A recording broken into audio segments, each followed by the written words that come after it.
Hi everyone, how's everybody's day? I just got back from all my morning and afternoon walks around the trail and around the neighborhood and going for my core exercises with my friends. And I received my new kimono from Kyoto this afternoon. It fits very comfortable and properly. It's super warm and just the right length. It was my reward for keeping my 10K step routine and healthy practices, and it was also inspired by all the EN members of Holo Live and their visits to Japan just recently. It's pink and white with a camellia print, perfect for winter and spring, and it's warm enough now that you can wear it as pajamas or loungewear. And you don't have to worry about wearing heavy wool pajamas anymore. It's my first traditional kimono. I would buy non-traditional yukata from North American Amazon, and they didn't fit as properly as a traditional Japanese one made from Japan. My knowledge of Japanese kimono and all the Japanese language and culture things I've talked about so far, I've learned it from anime and manga and music and the cultural and history classes that I took in high school and junior high. They were some of my favorites. I even read a lot of them in elementary school. I didn't understand it quite well, but I really enjoyed reading about Japanese culture in elementary school, as well as about Walt Disney's biography and about space in general. I loved reading about the stars and the cosmos. It always interested me, just like the ocean did. Those were some of the books I always picked out from the school library whenever we had book break. My art practices, they came from over the years from my grandfather. Then I got really into going to art college and getting my diploma there. My illustrations are both original characters and my favorite whole live characters. I would participate in Inktober and draw a lot of my favorites in different outfits and different positions and design new costumes for them in my own special way. I also love to do watercolor paintings of landscapes that I usually see on a regular basis around town. Or I find inspiration from magazines and make my own version of landscapes that I enjoy. I also have made architectural paintings that I've given to friends, family, loved ones, and colleagues. They've always enjoyed it. And my local clinic also showcased some of my artwork. I did a painting of one of the clinics in town, the one I frequent quite often, where most of my friends are usually found on a regular basis during the week. I also enjoy taking nature photography, mostly gardens and beautiful flowers. It's one of my favorite subjects. I don't get much pictures in the winter because there's not much to take pictures of, but I can sometimes catch when it's at the border of spring in winter, because usually some of the winter cherry blossoms are in bloom, but right now the weather has tricked them into staying dormant at the moment. During the fall, I take a lot of pictures too because there's lots of vibrant pink lilies that are in bloom. I even grow some myself, some amaryllis and spider lilies in autumn crocus. Yeah, I love to garden as well. Whenever the ground is um, tender enough to dig in to. I'm usually good at it, but it all depends on inclement weather, whether or not we get extreme rainstorms or extreme heat. The last couple of years, we've had heat waves, which have really done a number on our gardens. And last year, we had really cold weather all the way till near rosebud season, and it was too wet for the roses, and they didn't last too long with the heat wave that followed.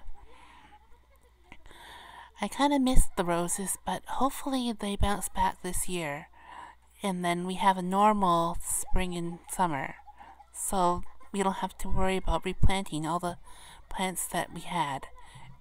Even farmers had trouble with their plants.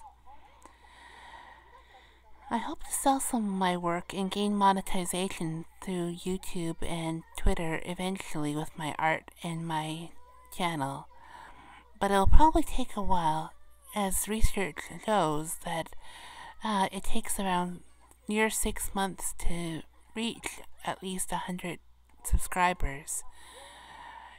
Even longer if you want to get 1,000 for membership. I think you would need a company to back you to get that quick of a following on YouTube. But that's not the most important thing for me. I like to do all these video blogs just to talk, chat, and recap my day and work on my confidence skills. It's fun just chatting and not worrying about all the technical stuff and all the money issues that come with it too. It's all about having a little bit of fun, and if monetization happens, it happens. Because I want to enjoy what I do creatively rather than worry about, will people like it? Will people buy it? Will people even pay attention to it? It's not about that. It's about the community that we're building all together.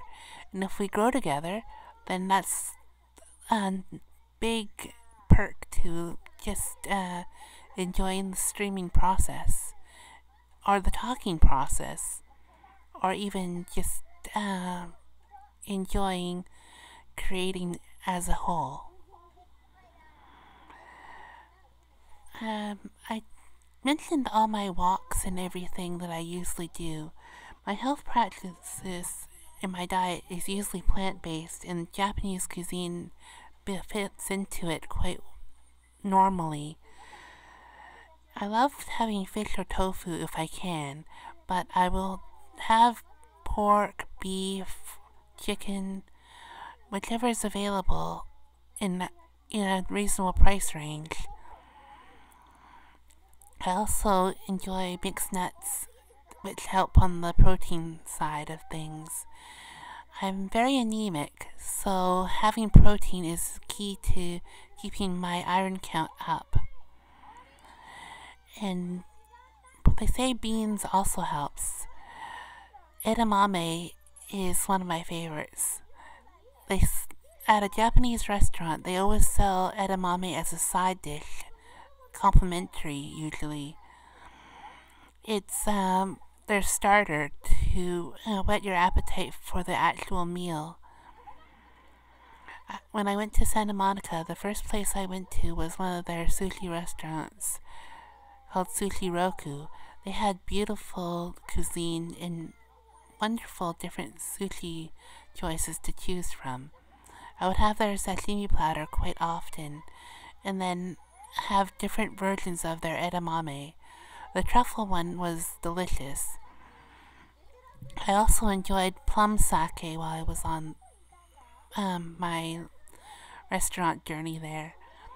Plum sake is kind of a mellower flavor than regular sake.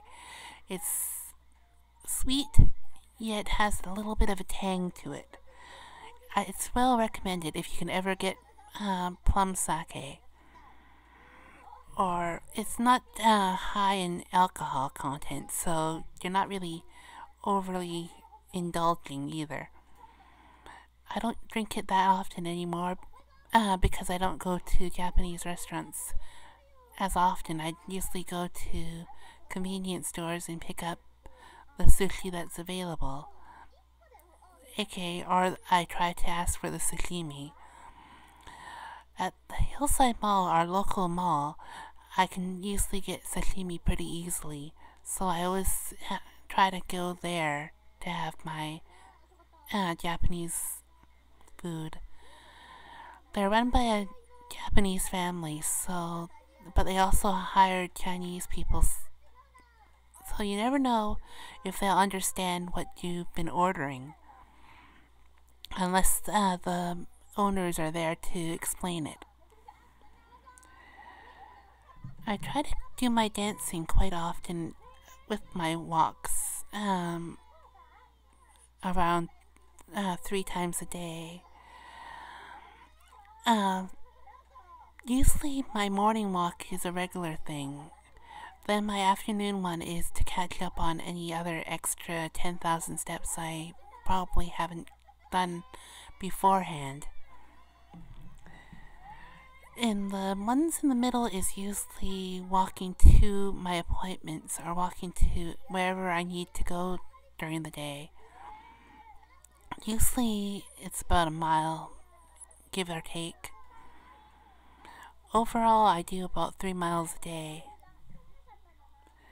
And then I tend to drink tea on a regular basis and then smoothies for quick meals in the morning. I find it's a lot quicker to just put some protein powder into water and shake it, and then have a shake that way.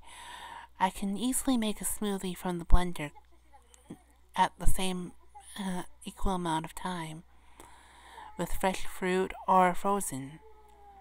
It's very delicious and very nutritious as well. I often have toast if I'm really cold and I need something warm to enjoy, or I have cream of wheat or oatmeal. All of them are good for the cold winters and the cusp of the end of fall. I try to add fresh fruits and or cinnamon and nutmeg to my oatmeal or cream of wheat to give it a nice, hearty, warm touch.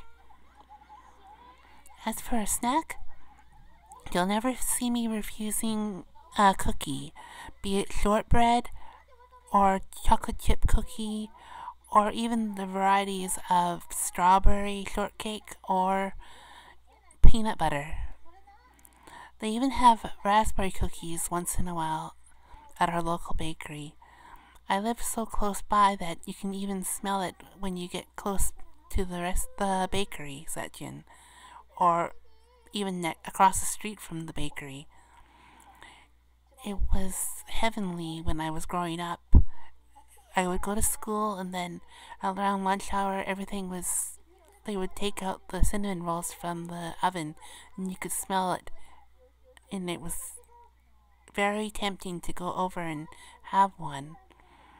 Nowadays, I can smell it, and then when I'm going for my morning walks, and I want one for breakfast, but I try to not to, because I know that I'll be able to go home and have a hearty breakfast later on. But if I come later in the day, you can count on me picking up some if I don't have it in stock at home. I often have mochi as well, and mixed berries, straight up.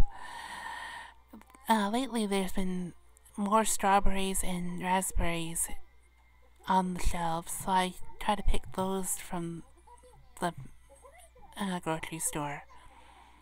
They're super sweet and super delicious.